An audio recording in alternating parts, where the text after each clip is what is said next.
Physical refining செய்யப்பட்ட SKM Poorna rice brand oil. ஜனநாயகத்தில் எதிர்க்கட்சியாக இருக்கக்கூடியவர்களுக்கு விமர்சனம் செய்யும் பொழுது அதற்கு பதில் கொடுக்க வேண்டிய இடத்தில் நாங்கள் இருக்கிறோம். குறிப்பாக திமுக தலைவர் திரு மு.க. ஸ்டாலின் அவர்கள் தன்னுடைய எக்ஸ் பக்கத்தில் தாவேகா குதிரை பேரம் நடந்ததுன்னு 2026 தொகுதியில் அவர் தோற்றல இருந்து தமிழக வெற்றி கழகத்தினுடைய எங்க தலைவர் பெயரை கூட சொல்லாம ஏன் தோற்றோம்னு சொல்லிட்டு இப்ப நடந்த இளைஞரணி மீட்டிங்ல கூட இன்ஸ்டாகிராம்ல தான் தோத்தோம், சமூக வலைத்தளங்கள்ல தான் தோத்தோம் அப்படின்னு தன்னுடைய 50 வருஷ அரசியலுடைய அனுபவத்தை மக்களுடைய உணர்விலிருந்து வெளியிலிருந்து வந்து சமூக வலைத்தளனாலதான் தோத்தங்கிறத தன்னுடைய மகன் உதயநிதி அவர்களும் சரி, திமுக தலைவர் இருக்கக்கூடிய திரு ஸ்டாலின் அவர்களும் சரி, ஏன் தோற்றங்கிறது கூட புரியாம இன்னும் தமிழக வெற்றி கழகத்துடைய வெற்றியை பொறாமையுடனும் தூக்கமின்மையுடனும் என்ன மாதிரி இவங்களை திருப்பியும் போலி பிரச்சாரத்தை உருவாக்கி மக்கள்கிட்ட பொய்யா பிரச்சாரம் பண்ணலாம். எலெக்ஷன் முன்னாடி முதலமைச்சராக இருக்கும் பொழுது மாண்புமிகு திரு முன்னாள் முதல்வர் அந்த மு.க. ஸ்டாலின் அவர்கள் ஒரு பொய்யான பிரச்சாரத்தை உருவாக்குனாரு. அந்த பிரச்சாரம் எல்லாம் மக்கள் தூக்கி எறிந்தாங்க. ஆனா எலெக்ஷன் ரிசல்ட் வந்த உடனே ஒரு பெரிய அதிசயம் தமிழ்நாட்டில் நிகழ்ந்துச்சு. அதுல பாத்தீங்கன்னா திமுகவும் அதிமுகவும் இணைந்து பிஜேபியும் இணைந்து திரு இபிஎஸ் முன்னாள் முதல்வர் திரு இபிஎஸ் பழனிசாமி அவர்களை முதலமைச்சரா ஆக்குறதுக்கு எல்லா முயற்சிகளையும் அன்றைக்கு இருந்த மதசார்பற்ற கட்சி இருக்கக்கூடிய காங்கிரஸ் ஆகட்டும், அதுக்கப்புறம் கம்யூனிஸ்ட் ஆகட்டும், விசிகே ஆகட்டும், எல்லா தோழர்களிடம் டிஸ்கஷன் பண்ணி பார்த்தாங்க. ஆனா அதற்கப்புறம் காங்கிரசும் இடதுசாரி கட்சிகளும் விசிகே தொண்டர்களும் விசிகே தலைவரும் ஐயமும் ஜனநாயகத்தை காப்பாற்ற, மதசார்பற்ற கொள்கையும் சமூக நீதி கொள்கையை காப்பாற்ற ஆதரவுடன் தமிழகத்தில் முதல் முறையாக எங்களுடைய தலைவர் மாநாட்டில் ஆட்சியிலும் பங்கு அதிகாரம் சொல்லும் பொழுது எள்ளி நகையாடினார்கள். எலெக்ஷன் ரிசல்ட் வரைக்கும் கூட்டணிக்கு யாருமே வரல அப்படின்னு திரு மு.க. ஸ்டாலின் அவர்களும் அவர் குடும்பமும் சிரிச்சாங்க. வெற்றி பெற்று தமிழக மக்களுடைய பேராதருடன் 35% எங்களுடைய தலைவர் அவர்களுடைய மீது நம்பிக்கை ஏற்பட்டு 108 தொகுதிகளை தனிப்பெரும்பான்மையுடன் உருவாக்கிய பொழுது திமுக தலைவர் திரு மு.க. ஸ்டாலின் அவர்கள் பிஜேபியுடன் இணைந்து அதிமுகவுடன் இணைந்து பீப்புள் மேண்டேட் சொல்லக்கூடிய ஒரு எதிரான ஒரு ஆட்சியை உருவாக்க முனைந்தார்கள். அதை கம்யூனிஸ்ட் தலைவராக இருக்கக்கூடிய திரு பேபி அவர்களே தமிழக வெற்றி கழகத்திற்கு ஆதரவு அளிக்கவில்லை என்றால் திமுகவும் அதிமுகவும் பிஜேபியும் சேர்ந்து இங்க ஆட்சியை உருவாக்கணும்னு பதிவு பண்ணார். இதற்கு திமுக தலைவர் இதற்கு வரைக்கும் பதில் அளிக்கவே இல்லை. இந்த முயற்சி செஞ்சாங்களா இல்லையாங்கிறது பதிலளிக்கவே இல்லை. ஆனா அவர் கூட இருந்த எல்லா கூட்டணி கட்சிகளும் எங்களை அழைத்து பேசினாங்க, இப்படி சேர்ந்தா நல்லா இருக்குமான்னு கேட்டாங்க அப்படிங்கிறது எல்லா தொலைக்காட்சிகளும் பதிவு பண்ணிட்டாங்க. திரு மு.க. ஸ்டாலின் அவர்கள் கொள்கை ரீதியாக திமுக கொள்கை ரீதியாக மதசார்பற்ற கொள்கையில் உறுதியா இருந்தா எப்படி திரு இபிஎஸ் அவர்களிடம் அதிமுக பொதுச் செயலாளர் கூடிய இபிஎஸ் அவர்களை தேர்தல் பிரச்சாரத்துல திரு இபிஎஸ் பழனிசாமி அவர்களுக்கு ஓட்டு போட்டா அது பிஜேபிக்கு போற ஓட்டுன்னு சொல்லி பிரச்சாரம் பண்ணது திரு மு.க. ஸ்டாலின் அவர்களும் மகன் உதயநிதி அவர்களும். அப்ப சந்தர்ப்பவாத அரசியலை உருவாக்கியது, திட்டம் போட்டது தமிழக வெற்றி கழகம். எங்களுடைய தலைவர் முதலமைச்சர் ஆகக்கூடாதுன்னு திட்டம் போட்டு சதி செயலை செய்தது திமுக. அந்த சதி செயலை முறியடித்து அனைத்து ஜனநாயக சக்திகளும் ஒன்றிணைந்தோம். ஜனநாயகத்துல நாங்க எல்லாத்துக்கும் பதில் சொல்ல ரெடியா இருக்கிறோம். ஒளிமறைவு அரசியல் எங்களுக்கு கிடையாது. திமுக தான் ஒளிமறைவு அரசியல் செஞ்சது. அப்ப இடைப்பட்ட நேரத்துல திரு சி வி சண்முகமத்தோடைய அணிகள் ஏன் வெளியே வந்தாங்க? அவங்களுடைய கோரிக்கை என்ன? புரட்சி தலைவர் அவர்கள் உருவாக்கிய இயக்கம் அதிமுக, தீய சக்தி அறிஞர் அண்ணாவால் உருவாக்கப்பட்ட கட்சி, தீய சக்தி குடும்பத்திடம் ஊழலால் சிக்கிக் கொண்டது என்று சொல்லி கட்சியை 1972 உருவாக்கி, அந்த 1972 உருவாக்கிய கட்சியை அவர் இறக்கும் வரை திமுகவை கடைசி வரைக்கும் ஜெயிக்கவே முடியாத அளவுக்கு ஒரு மிகப்பெரிய உறுதியான தலைவராக இருந்தாரு. குழப்பங்கள் ஏற்பட்டு திருப்பியும் 1991 அம்மா ஜெயலலிதா அவர்கள் வந்து அவர்கள் இருக்கும் வரையும் அதிமுகவை மிகப்பெரிய வலிமையான 2016 தனிப்பெரும் சக்தியாக கூட்டணியே இல்லாமல் வென்று காட்டியவர் புரட்சி தலைவி அம்மா அவர்கள். அந்த வழியில் வந்த தொண்டர்கள் திரு இபிஎஸ் அவர்களுடைய கூட்டணியுடைய தோல்வியாகட்டும், திமுகவுடைய மறைமுக உறவை புரிந்துகிட்டு எலெக்ஷன் முடிஞ்ச உடனே அதிமுக பொதுச் செயலாளர் திரு இபிஎஸ் அவர்கள் திமுகவுடன் பேச்சுவார்த்தை நடத்தி முதலமைச்சர் ஆளான்னு சொல்லும் பொழுது அந்த கட்சியில் மேடம் ஜெயலலிதா அவர்களுக்கு பல்வேறு இழப்புகளுக்கு காரணமாக இருந்தது திமுகங்கிறது ஒவ்வொரு தொண்டர்களுடைய மிகப்பெரிய நம்பிக்கை.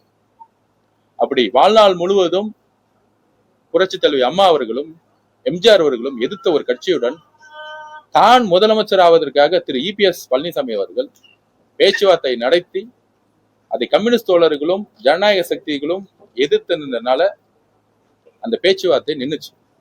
இது ஏதோ திமுக முழு மனதுடன் ஜனநாயகத்து மேல நம்பிக்கை வச்சுக்கிட்டு திமுக தலைவர் திரு மு.க. ஸ்டாலின் அவர்கள் ஒரு அறிக்கை கொடுத்தாரு, நாங்கள் எதிர்கட்சியாக செயல்படுவோம் ஒரு அறிக்கை கொடுத்தாரு. அது கிடையாது. எல்லா விதமான முயற்சிகளும் நடந்து ஜனநாயக சக்திகளா இருக்கக்கூடிய கம்யூனிஸ்ட் தோழர்களும் காங்கிரஸ் தோழர்களும் விசிகே தோழர்களும் ஐஎம்எல் தோழர்களும் இணைந்ததனால் ஃபெயிலியர் ஆனதுனால திரு மு.க. ஸ்டாலின் அவர்கள் அந்த அறிக்கையை விட்டு மக்களிடம் ஒரு நல்ல பெயர் வாங்குறதுக்கு திருப்பி ஒரு சூழ்ச்சியை உருவாக்கினார். அந்த சூழ்ச்சியுடைய வேர் அதிமுகவுடைய ஒட்டுமொத்த தொண்டர்களையும் ஒரு பெரிய வலியை கொடுத்தது. அதிமுக கூடிய பல்வேறு முன்னாள் அமைச்சர்கள் எங்களை தொடர்பு கொண்டாங்க. அம்மா உருவாக்கிய இயக்கம் இன்னைக்கு திமுகவோட சேர்ந்து சுயநல அரசியல்ல சூழ்ச்சியில மாட்டிக்கிட்டு இருக்கு. தமிழக வெற்றி கழகத்தை நாங்கள் புதிய அதிமுகவை நாங்க பாக்குறோம், அதனால இணைகிறோம்னு சொல்லிட்டு இன்னும் வரக்கூடிய காலங்களில் முன்னாள் 19 அமைச்சர்கள் 20 அமைச்சர்கள், கட்சியினுடைய முன்னாள் பாராளுமன்ற உறுப்பினர்கள், முன்னாள் எம்எல்ஏக்கள், ஒன்றிய செயலாளர்கள், மாவட்ட செயலாளர்கள் பல்வேறு அழைப்புகளை சகோதரத்துடன் அன்புடன் எங்களோட பேசிக்கிட்டு இருக்காங்க. ஏனென்றால் 26 தேர்தலுக்கு அப்புறம் அரசியல் களம் மாறிடுச்சு. எழுதி வைத்துக் கொள்ளுங்கள், வரக்கூடிய தேர்தல்களில் திரு இபிஎஸ் அவர்களும் திரு மு.க. ஸ்டாலின் அவர்களும் இணைந்து தேர்தல் அரசியலை உருவாக்குவார்கள். அவர்களுக்கு ஊழலை தவிர எதுவும் கிடையாது. இந்த ஒரு வாரமா, அந்த 10 நாளா டிடிசிபிலையும் சிஎம்டிலையும் டாஸ்மார்க்லையும் ரிஜிஸ்டர் டிபார்ட்மெண்ட்லயும் எங்கேயுமே ஊழல் கிடையாது. சிஎம் ஃபேமிலி ஃபண்ட், அமைச்சர் fund, MLA fund, party fund எல்லாத்தையும் ஒழித்தது எங்களுடைய முதலமைச்சர் சி ஜோசப் விஜய் அவர்கள். இதை நீங்க எங்க வேணா போய் மீடியா செக் பண்ணலாம். அப்படி ஒரு தூய்மையான ஆட்சியை கொடுக்கும் பொழுது அதுக்காக பாதிக்கப்பட்டவர்கள் திரு மு.க. ஸ்டாலின் அவர்களும் திரு இபிஎஸ் ஐயா பழனிசாமி அவர்களும். அப்படி இருக்கும் பொழுது புரட்சி தலைவி அம்மா அவர்களுடைய கனவை மீறி திமுகவுடைய தலைவருடன் பேச்சுவார்த்தை நடத்தி முதலமைச்சர் அதுக்கு செய்யும் பொழுது அதிமுக எல்லா தொண்டர்களும் தலைவர்களும் தலைமை மீது நம்பிக்கை இழந்து தமிழக வெற்றி கழகத்தை ஒரு புதிய அதிமுகவை அவங்க நினைக்கிறாங்க, அதிமுக இருக்கக்கூடிய தொண்டர்கள். அதனால பேரு அன்புடனும் ஒரு நல்ல எதிர்காலத்தையும் தமிழக மக்களுக்கும் வேலை செய்யவும் ஒவ்வொருத்தரும் எந்த விதமான எதிர்பார்ப்பும் இன்றி மக்கள் சேவையாற்ற வந்தாங்க. அத திரு மு.க. ஸ்டாலின் அவர்கள் ட்வீட் போட்டிருக்காரு. இவங்க 3 எம்எல்ஏக்களும் ரிசைன் பண்ணது குதிரை பேரம். திரு ஓபிஎஸ் அவர்கள், திரு ஓபி பழனிசாமி அவர்கள், திரு ஓபி பன்னீர்செல்வம் அவர்கள், வைத்திலிங்கம் அவர்கள், இவங்கெல்லாம் ரிசைன் பண்ணிட்டு திமுக சேரும்போது அது குதிரை பேரம் கிடையாதா? ஒரு கட்சியோடைய அண்ணன் செங்கோட்டையன் அவர்கள் தமிழக வெற்றி கழகத்தில் சேரும் பொழுது நேர்மையாக எந்த விதமான எதிர்பார்ப்புமின்றி மக்கள் சேவைக்காக ஒரு இளைஞர் படையுடன் வந்து சேரும் பொழுது அதே திமுகவும் அதிமுகவும் எந்த அளவிற்கு கேலி கிண்டல்கள் செய்தார்கள் எல்லாருக்கும் தெரியும். அப்பையும் அண்ணன் செங்கோட்டையன் அவர்கள் தன்னுடைய எம்எல்ஏ பதவியை ரிசைன் பண்ணி சபாநாயகரிடம் கொடுத்து அதற்கப்புறம் எங்களுடைய தலைவர் அவர்களை சந்தித்தார். ஒரு கட்சியை 2/3 இல்லாமல் உடைத்து அந்த கட்சியில் இருக்கிறவர்களுக்கு ஒரு ஆஃபர் கொடுத்து அது பேர் குதிரை பேரம். ஒரு கட்சியில் 2/3 இந்த கட்சியின் மீது நம்பிக்கை இல்லை, ஒரு தலைவர் மீதும் புதிய கட்சியின் மீதும் நம்பிக்கை கொண்டு நாங்கள் மெர்ஜ் பண்றோம், இணைக்கிறோம்னா அது பேர் குதிரை பேரம் கிடையாது. நாங்கள் அந்த இடத்திற்கு கூட செல்லல. எந்த புரட்சி தலைவி அம்மா எம்ஜிஆர் அவர்கள் உருவாக்கிய கட்சியில் தலைமை மீது நம்பிக்கை இல்லாத சூழல் ஏன் உருவாச்சுன்னா, திமுக தலைவர் மு க ஸ்டாலினரும் இபிஎஸ் திரு பழனிசாமி அவர்களும் இணைந்து ஒரு ஆட்சியை உருவாக்கும் பொழுது அது ஒட்டுமொத்த அதிமுக தொண்டர்களுக்கு மிகப்பெரிய அதிர்ச்சியை கொடுத்தது திரு இபிஎஸ் அவர்கள். இதுதான் பெரிய சூழ்ச்சி. அந்த சூழ்ச்சியிலிருந்து எல்லா தொண்டர்களும் திரு இபிஎஸ் பழனிசாமி அவர்கள் மீது நம்பிக்கை இழந்து தமிழக வெற்றி கழகத்தின் மீது நம்பிக்கையை உருவாக்கி இந்த 15 நாளுடைய ஆட்சியில ஒட்டுமொத்த ஊழலையும் தூக்கி எறிந்த சரித்திரம் இந்த 50 வருஷமா எங்கேயுமே நடந்தது கிடையாது. அதனால அன்புடனும் ஒரு நம்பிக்கையுடனும் அதிமுகவுடைய தொண்டர்களை நாங்கள் வரவேற்கிறோம்.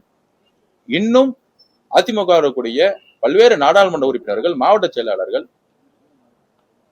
அவர்களையும் நாங்கள் வரவேற்போம்.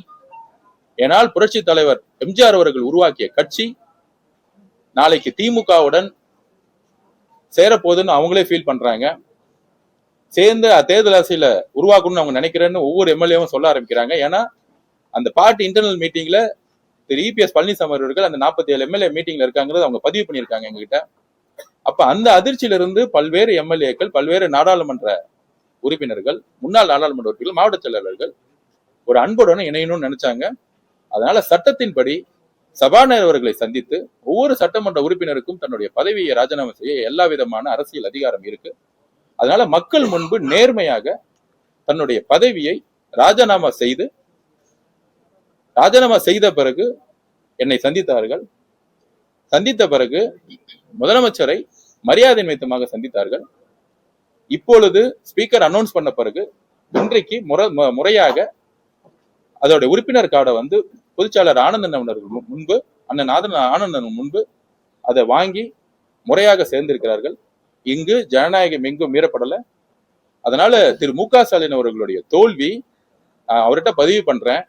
எதனால தோத்தன்னு 36 கமிட்டியை வந்து போட்டிருக்காங்க.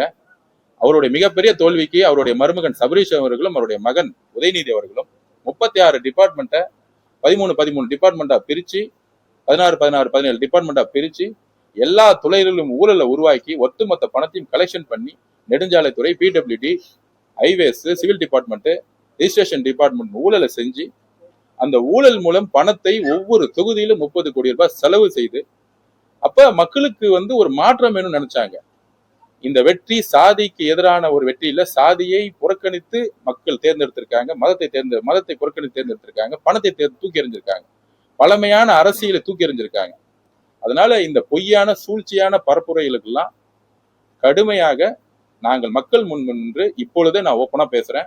திரு பன்னீர்செல்வம் அவர்களும் திரு பன்னீர்செல்வம் ஓபிஎஸ் முன்னாள் முதலமைச்சராக இருந்தவர், அவர் ரிசைன் பண்ணிட்டு வந்து மு க ஸ்டாலின் முன்பு வந்து சேரும் பொழுதோ, வைத்திலிங்கம் அவர்கள் சேரும் போதோ அவர் என்ன குதிரை பேரம் நடத்தினாருன்னு ஓபன் பண்ணட்டும். அந்த மாதிரி எந்த கட்சியிலிருந்தும் ஒரு எம்எல்ஏ ரிசைன் பண்ணிட்டு ஒரு கட்சியில சேரலாம். திரு மு க ஸ்டாலின் அவர்களுக்கும் திரு உதயநிதி அவர்களுக்கும் நாங்கள் பதிவு பண்ணணும்னா பை எலெக்ஷன் வரும். பை எலெக்ஷன்ல நீங்களும் கேம்பெயின் பண்ணுங்க, பிரச்சாரம் பண்ணுங்க. பிரச்சாரம் பண்ணது கூட ஜனநாயக கடமை இருக்கு. அதுல தேர்தல்ல மக்கள் வந்து யாருக்கு வந்து வெற்றி பெற போறாங்கிறது மக்கள் முடிவு பண்ண போறாங்க. நாங்கள் எங்களுடைய பிரச்சார திட்டத்தின் மூலம், எங்களுடைய தலைவருடைய பிரச்சாரம் மூலம் மிகப்பெரிய வெற்றிகளை உருவாக்குவார். அதனால இந்த 3 பேரும் பத்திரிகையாளர் சந்திப்பாங்க. அவங்க கிட்ட நீங்க ஜனநாயகபூர்வமான எல்லா கேள்விகளும் கேட்கலாம்.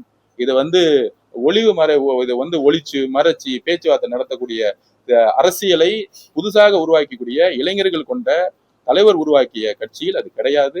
மிக்க நேர்முடன் அதிமுக தலைமை திமுகவோட தலைமையுடன் சேர்ந்து ஒரு சூழ்ச்சி அரசியலை தமிழ்நாட்டில் உருவாக்கியத்தோடைய ஒரு வெளிப்பாடுதான் அதிமுகவுடைய ஒட்டுமொத்த தோல்வி. அந்த தோல்வியின் வெளிப்பாடுதான் அவங்க அதிமுக பொதுச்செயலாளர் மேல் நம்பிக்கை இழந்து ஒரு மாற்றத்திற்கான மக்கள் சேவைக்கான ஒரு அரசியலுக்காக அவங்க வந்திருக்காங்க. அவர்களை அன்போடு வரவேற்போம். இவங்களை மட்டும் இல்ல, ஒட்டுமொத்த அதிமுகவுடைய நிர்வாகிகளும் பாராளுமன்ற உறுப்பினர்களையும் முன்னாள் பாராளுமன்ற மாவட்ட செயலர் ஒன்றியம் ஏன் கிளைக்கழக நிர்வாகிகளை கூட நாங்கள் வரவேற்போம். ஏனால் எம்ஜிஆர் உருவாக்கிய கட்சி நாங்கள் அப்பயே பதிவு பண்ணோம். எங்களுடைய பிரச்சாரத்துல எம்ஜிஆர் அவர்களையும் அண்ணா அவர்களையும் தலைவர் முன்னிலைப்படுத்தினாரு. ஏன்னா எம்ஜிஆர் அவர்கள் எங்க தலைவருக்கும் சரி, புரட்சி தலைவர் அம்மாவும் சரி, எங்க தலைவருக்கு முக்கியமான ஒரு தலைவர். அதனால அதிமுகங்கிறது எங்களுடைய தொண்டர்கள் தோழமை. பொதுச் செயலாளர்கள் மீது எங்களுக்கு பல்வேறு விமர்சனங்கள் இருக்கு. அதனால தொண்டர்களை நாங்கள் எப்பொழுதும் வரவேற்போங்கிறதா எங்களோட பதிவு. மாற்றத்திற்கான அரசியல் அப்படின்னு தான் தாவேகா தொடர்ந்து சொல்லிட்டு வருது. ஆனா அதிமுக இருக்க பல நிர்வாகிகள் தொடர்ந்து இங்க இணையும் பொழுது அது எப்படி மறுபடியும் அதே மாதிரியான அந்த திராவிட கட்சிகள் உள்ள வரதானே ஆகுது? எப்படி இது அதாவது மாற்றத்திற்கான கட்சி தான். பட் ஆனா வரக்கூடிய சேர்வர்கள் மீது எந்த விதமான குற்றச்சாட்டுகள் எதுவுமே கிடையாது. எந்த கட்சியில இப்ப அண்ணன் செங்கோட்டையன் அதிமுக தான் வந்தாரு. ஆக்சுவலா அவர் தன்னுடைய எம்எல்ஏ பஸ் டிசம்பர் மாசமே ரிசைன் பண்ணிட்டு அந்த கட்சியில சேர்ந்தாரு. அவருக்கான பணிகள் கொடுக்கும்போது இந்த கட்சியுடைய சட்டத்திட்டங்கள், இந்த கட்சியுடைய அடிப்படை விதிகளை அவங்க உள்வாங்கிட்டு, அதுல முக்கியமான ஊழல் அற்றது சொல்றோம், எங்களுடைய கொள்கைகளை உள்வாங்கிட்டு சேர்றவங்களை யார் மீதும் எந்த விமர்சனம் இல்லாதவங்க மீது தான் கட்சியில நாங்க அனலைஸ் பண்ணி தலைவர் அவர்களுடைய முழு கட்டளையுடன் தான் நாங்க அவங்க சேர்றாங்க. முக்கியமாக எங்களுடைய தலைவர் முதலமைச்சர் மேல இருக்கக்கூடிய நம்பிக்கையின் அடிப்படையில் ஒரு மாற்றத்தை உருவாக்குறது அவங்களும் வரும். அவங்களுக்கு பல்வேறு பிரஷர்ஸ் இருந்திருக்கு. இந்த குறிப்பாக அவங்க பாண்டிச்சேரி மீட்டிங்ல பொதுச் செயலாளர் திரு இபிஎஸ் அவர்கள் பதிவு பண்ணியிருக்கிறாரு, நம்ம திமுகவோட சேர்ந்து முதலமைச்சரான என்னன்னு கூலி கேட்டிருக்காரு. அதுக்கு அந்த அதிர்ச்சியிலிருந்து அவங்க மீள முடியல.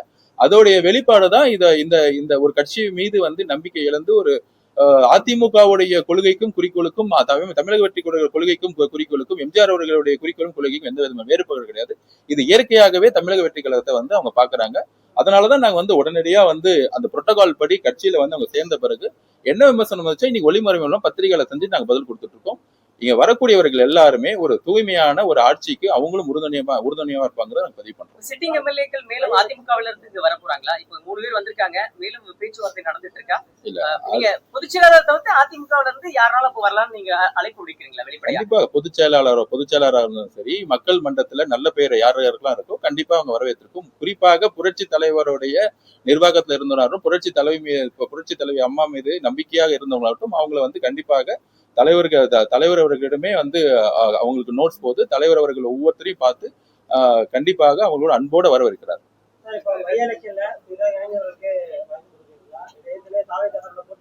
கண்டிப்பா தலைவர் அவர்கள் யாருக்கு வாய்ப்பு கொடுக்காம கூடிய சீக்கிரத்தில் அவர் டிக்ளேர் பண்ணுவார். ஏற்கனவே சட்டமன்ற உறுப்பினர்களா இப்பவும் இருக்கக்கூடிய இவங்க 3 பேரை தவிர மற்றவர்களும் வருவதற்கான வாய்ப்புகள் இருக்கு. ஏன்னா சிவி இல்ல அது ஒவ்வொருத்தருடைய முடிவு. அவங்க அவங்களோட நிலைப்பாடு அவங்கவுங்க டிக்ளேர் பண்ணும்போது தெரியும். அதை பத்தி கண்டிப்பா அதிமுகவோட தொண்டர்களும் அதிமுகவோட நிர்வாகிகளும் இயற்கையாக எங்களோட தேர்தலே எங்களோட வேலை பார்த்திருக்காங்க. திமுக வரக்கூடாது, ஜெயிக்க கூடாதுன்னு சொல்லிட்டு நீங்க குறிப்பாக பாத்தீங்கன்னா சென்னை சுத்தி இருக்கக்கூடிய திருவள்ளூர் செங்கல்பட்டுல பாத்தீங்கன்னா ஏன் தமிழக வெற்றி கழகம் வேலை பார்த்தோன்னா எங்க தாவேகா தொண்டர்களோட அதிமுக தொண்டர்கள் சேர்ந்து வேலை பார்த்தாங்க. அதனாலதான் மிகப்பெரிய வெற்றி கிடைச்சிச்சு. குறிப்பாக நான் சொல்றேன், வில்லிவாக்கத்துல பாத்தீங்கன்னா அதிமுக தொண்டர்கள் எங்களோட சேர்ந்து வேலை பார்த்தாங்க. அதுக்கப்புறம் அதையும் நான் பதிவு பண்ண ஜனநாயகமா தலைமை செயலகத்தை கட்சி ஆபீஸாங்கிறது அப்படி கிடையவே கிடையாது. ரிசைன் பண்ண பிறகு ஒரு எக்ஸ்எம்எல்ஏங்கிற முறையில ஒரு அமைச்சர் யார் வேணா சந்திக்கலாம். ஏன் மாற்று கட்சியில கூடிய பிஜேபி எம்எல்ஏ திரு ஸ்டாலின் அவர்கள் சந்திச்சாரு? அப்போ அது பேர் என்ன அர்த்தம்? ஓபி பன்னீர்செல்வத்தை அங்க தமிழ் செல்வத்தை சந்திச்சாரு, அது பேர் என்ன? சோ அதனால இவங்க செஞ்சா இது தலைமை செயலகத்துல ஒரு அமைச்சர் யார் வேணா சந்திக்கலாம். இன்னைக்கு எவ்வளவு மாற்று கட்சிகள் பிஜேபில இருந்து இன்னைக்கு ஒரு 2 பேர் பார்த்தாங்க. ஆக்சுவலா அதை நம்ம என்ன சொல்ல முடியும்? சோ இது தலைமை செயலகத்துல ஸ்பீக்கரை தான் பார்த்தாங்க. அவங்க ரெசிக்னேஷன் லெட்டர் பண்ணாங்க. ரெசிக்னேஷன் பண்ற பிறகு அமைச்சருங்கிற முறையில என்ன பார்த்தாங்க. பார்த்த பிறகு புரோட்டோகால் படி முதலமைச்சரை பார்த்துட்டு அதுக்கப்புறம் புரோட்டோகால் படி இன்னைக்கு கட்சியோடைய ஆபீஸ்ல இன்னைக்கு கட்சியில அவங்க இணைந்திருக்காங்க. இப்ப 7:30 மணிக்கு தான் அவங்க கட்சியில இணைந்தாங்க. சோ இதை மக்கள் கிட்ட நாங்க டிரான்ஸ்பரன்சியா இருக்குங்கிறத நாங்க பதிவு பண்றோம். இது கட்சி தாவல் கிடையாதுங்க. கட்சியை வந்து அன்பா சேர்றது. கட்சி தாவல் எதுன்னா இப்ப திரு இபிஎஸ் பழனிசாமி அவர்களும் மு க ஸ்டாலின் அவர்களும் சேர்ந்ததுதான். அப்ப ஓபிஎஸ் அவர்களும் வைத்தியலிங்கனும் சேர்ந்தாரு. அது பேர் என்னது? திரு மு க ஸ்டாலின் பதில் கொடுப்பாரா? முன்னாள் முதலமைச்சர் சேர்ந்துக்கும் போது பெருமையா பேசினாங்களே. முன்னாள் முதலமைச்சர் ஓபிஎஸ் அவர்கள் இபிஎஸ் அவர் ஏத்து நிற்கும் போது அது ஒரு தனி அணியா வந்து சட்டசபையிலேயே வந்து ஆக்சுவலா வந்து அவரை ரிசைன் பண்ணி டிஸ்மிஸ் பண்ணிருக்கணும். ஆனா சபாநாயகர் என்ன முடிவு பண்ணாரு? திரு அப்பா அவர்கள் ஏதாவது முடிவு பண்ணாங்களா? அந்த குரூப்பை வந்து என்கரேஜ் பண்ணாரா இல்லையா? அதுல ஓபிஎஸ் அவர்களும் அவர்கள் அணியை வந்து முன்னாள் முதலமைச்சராக இருக்கக்கூடிய மு க ஸ்டாலின் அவர் மகனையும் புகழ்ந்துட்டே இருப்பாங்க. சட்டசபை வந்து புகழ்ந்துட்டே இருப்பாங்க. இவங்க ரெண்டு பேரும் அப்பாவும் மகனையும் பத்தி ஓபிஎஸ் அவர்கள் புகழ்ந்துட்டே இருந்தாங்க. அதெல்லாம் சபாநாயகர் அலோவ் பண்ணலையா? அந்த மாதிரி இது நடக்குதா? சோ இவர் வந்து முதலமைச்சராக இருக்கும் போது சட்டசபை எப்படி நடத்தினாரு? தன்னுடைய மகனையும் தன்னையும் புகழ்றதுக்காக திரு ஓபிஎஸ் அவர்கள் டீமை வந்து பயன்படுத்திக்கிட்டார். அந்த டீமை கடைசி வரைக்கும் வச்சிருந்தார். அப்படி பார்த்தா அன்னைக்கே வந்து அவங்களை டிஸ்மிஸ் பண்ணி பை எலெக்ஷன் கொண்டு வந்திருக்கணும். நாங்க நேர்மையா யாரு வராங்களோ உங்களுக்கு எங்கள் மீது நம்பிக்கையா இருந்தாலும் நீங்க வந்து சபாநாயகரை பார்த்து நீங்க வந்து ஏன்னா 5 வருஷம் எம்எல்ஏ பதவி அவங்க விட்டுட்டு வராங்கன்னா எந்த அளவுக்கு அவங்க ஒரு நம்பிக்கையோட ஒரு தலைமை மேல வந்திருக்கும், ஒரு தலைமை மேல இருக்க நம்பிக்கை இழந்திருப்பாங்க. சோ அதனால வந்து இது ஆன்டி டிஃபெக்ஷன் லாவோ இல்ல கட்சி தாளங்கிறதோ ஒரு பொய்யான ஒரு பரப்புரை. தைரியமாக யாரு சேர்றாங்களோ தமிழக வெற்றி கழகத்துல சேரும் பொழுது சபாநாயகர் அவர்களை பார்த்து அவங்க ரிசைன் பண்ணி தேர்தலை எதிர்கொள்றதுக்கு தயாரா இருந்த பிறகுதான் அவங்க வந்து சேர்றாங்க. இது வந்து மக்கள் மன்றத்துக்கு முன்னாடி நாங்க வந்து பிரச்சாரத்துல மக்கள் எங்களுக்கு வெற்றி கொடுப்பாங்கிறது எங்க நம்பிக்கை இருக்கு. சரி, இப்பதான் அவங்க கட்சியில இணைந்ததா சொல்றீங்க. ஆனா அவங்க உறுப்பினர் அட்டை இருக்கிற மாதிரி இல்ல அது வந்து ஃபேக்கா பண்ணிட்டு இருக்காங்க. அது வந்து அவங்கவுங்க எங்க கட்சியில பொறுத்த வரைக்கும் நீங்க கூட இப்பயே ஆன்லைன்ல போன்ல எடுத்துக்கலாம். இது வந்து யாரும் வந்து கொடுக்கறது இல்ல. அவங்கவுங்க ஜாயின் பண்ணும்போது அவங்க ஜாயின் பண்ணல. அது வந்து ஃபேக்கா வந்து அவங்க பப்ளிஷ் பண்ணாங்க. நம்ம எதுவும் அது பண்ணல. தமிழக வெற்றி கழக நிர்வாகிகள் சிலர் மேல இந்த பாலியல் சீண்டல் வழக்குகள் போன்ற நிறைய குற்றச்சாட்டுகள் முன்வைக்கப்பட்டு இருக்கு. இந்த மாதிரி பிரச்சனைகள்ல ஈடுபடுறவங்க மீது என்ன மாதிரியான நடவடிக்கைகள் கட்சிகள் இல்ல அதாவது திரு மு க ஸ்டாலின் திமுகவும் தமிழக வெற்றி கழகத்தில் இருக்கக்கூடிய இந்த மாதிரி வந்து ஒரு நெகட்டிவ் கேம்பெயின் பண்ணணும்னு நினைச்சிட்டு இருக்காங்க. இது வரைக்கும் கோர்ட்ல போய் அவங்க மேல சார்ஜ் ஷீட் போட்டு இது வரைக்கும் கோர்ட்ல வந்து எந்த விதமான நடவடிக்கை எடுத்த கிடையாது. கண்டிப்பாக கட்சியோடைய உங்களுக்கு தெரியும் எந்த கட்சிக்காரங்க இது வரைக்கும் எந்த இடத்துலயும் போய் எப்படி திமுக காரங்க வந்து ரிஜிஸ்ட்ரேஷன் டிபார்ட்மெண்ட் சிஎம்டிஏ டாஸ்மார்க்ல வந்து ஊழல ஈடுபட்டாங்களோ இது வரைக்கும் தமிழக வெற்றி கழகத்துல இருந்து யாருமே போய் இது வரைக்கும் வந்து அந்த வசூல் ஈடுபட்டதும் தமிழகம் முழுவதும் நேர்மறையான மக்கள் வந்து கொண்டாடுறாங்க. இந்த ஆட்சி 50 வருஷம் செய்ய முடியாதத எல்லா டிபார்ட்மெண்ட்லயும் ஊழலை வந்து தூக்கி போட்டிருக்குன்னு சொல்லியிருக்கோம். அது மீடியா நண்பர்கள் நீங்களே போய் ஒவ்வொரு டிபார்ட்மெண்ட்லயும் வசூலிக்கலாம். குறிப்பாக சிஎம்டில பாத்தீங்கன்னா 40 ரூபாய் வசூலிச்சிட்டு இருந்தாங்க, டிடிசிபி வசூலிச்சிட்டு இருந்தாங்க, ரிஜிஸ்ட்ரேஷன் டிபார்ட்மெண்ட் வசூலிச்சிட்டு இருந்தாங்க, டாஸ்மார்க்ல வசூலிச்சிட்டு இருந்தாங்க. இது இப்போதைக்கு CM family fund, CM fund, அதுக்கப்புறம் வந்து மினிஸ்டர் ஃபண்டு, எம்எல்ஏ ஃபண்டை ஒழிச்சிருக்கும். அதிகார மட்டத்தில் இருக்கக்கூடிய சிறு சிறு தவறுகளை வந்து கண்டிப்பாக முதலமைச்சர் வந்து ரொம்ப ரொம்ப நுட்பமா பார்த்துட்டு இருக்காரு. கண்டிப்பான மாற்றம் உருவாகும்.